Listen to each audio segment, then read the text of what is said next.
Anda tidak akan bisa masuk ke perjamuan kawin malam jika Anda tidak menikah terlebih dahulu. Anda tidak akan bisa menikah jika Anda tidak mendapat undangan. Ya kan? Di zaman secara natural, sebagian orang kalau dapat undangan pernikahan, sebagian mungkin karena beda agama, mungkin karena kesibukan, mungkin karena faktor yang lain, mungkin karena sekedar menghormati, maka dia hanya hadir di resepsi. Betul? Yang penting aku hadir supaya yang mengundang senang bahwa aku hadir, kan gitu kan? Karena dia nggak terlalu punya kepentingan dengan kehidupan daripada si pengundang.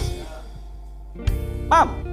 Tapi bagi orang yang berkepentingan, orang yang paling dekat dan orang yang dekat dengan keluarga yang mengundang, maka semua sesi diikuti. Dari acara pemberkatan pernikahan, amin. Dan kemudian secara resmi, walaupun undangan sudah disebar, maka mempelai pria akan berkata, atau perwakilan dari mempelai pria atau keluarga yang sudah diberkati akan berkata, saya persilahkan para undangan untuk hadir di resepsi kami. Betul nggak? Biasanya prosedurnya seperti itu kan? Nah, tapi secara natural, sebagian orang hanya datang ke resepsi, melewatkan pernikahan. Padahal itulah hal yang utama. Itu bisa terjadi di dalam hal yang natural, jasmani, tapi jangan samakan dengan hal yang spiritual. Anda tidak akan bisa ada di dalam perjamuan malam tersebut tanpa Anda menyatu lebih dahulu di dalam sebuah pernikahan yang berlangsung di bumi sekarang. Dan Anda sedang didapati makan roti di dalam kerajaan Allah sekarang. Haleluya, terpuji nama Tuhan. Jadi undangan itu sudah ditentukan jumlahnya. Glory. Makanya jangan heran kalau Anda melihat kenapa orang-orang menolak pesan ini. Mereka tidak menghargai pesan ini. Karena tidak ada sesuatu dalam dirinya yang tertarik. Undangan adalah sebuah panggilan. Amin. Undangan adalah sebuah panggilan.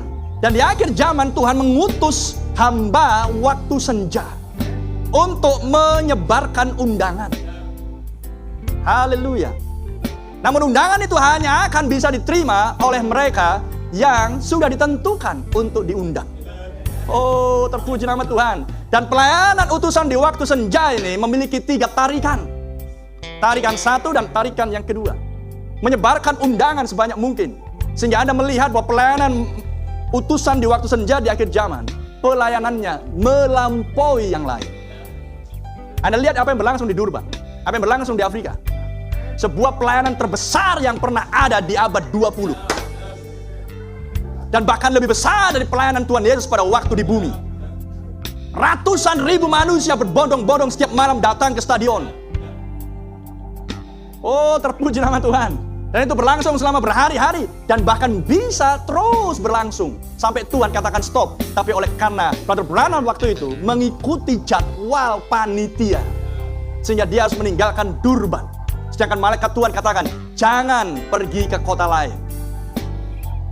Brother Branham masih melakukan tawar-menawar, tapi panitia mengajak saya dan saya terikat dengan undangan dan jadwal panitia. Malaikat Tuhan katakan, tinggal di Durban, masih banyak orang-orang di sini. Tapi kalau saya tinggal di sini, mau makan apa? Saya orang asing di sini. Saya hanya berdua dengan Billy Paul. Dan Billy Paul memberikan kesaksian betapa bergumulnya ayahnya saat itu antara mengikuti jadwal panitia dan perkataan perintah malaikat Tuhan. Renungkan hal itu. Tapi Tuhan izinkan Brother Branham mengalami kegagalan di situ, sehingga dia mengikuti jadwal panitia, sekalipun sudah diperingatkan melalui penglihatan demi penglihatan. Jadi Anda bisa melihat bagaimana Tuhan memakai hambanya di waktu senja untuk menyebarkan undangan demi undangan. Oh, terpuji nama Tuhan. Tarikan 1, tarikan kedua dengan kesembuhan dan mujizat dan lain sebagainya. Dan kemudian pesan dinyatakan.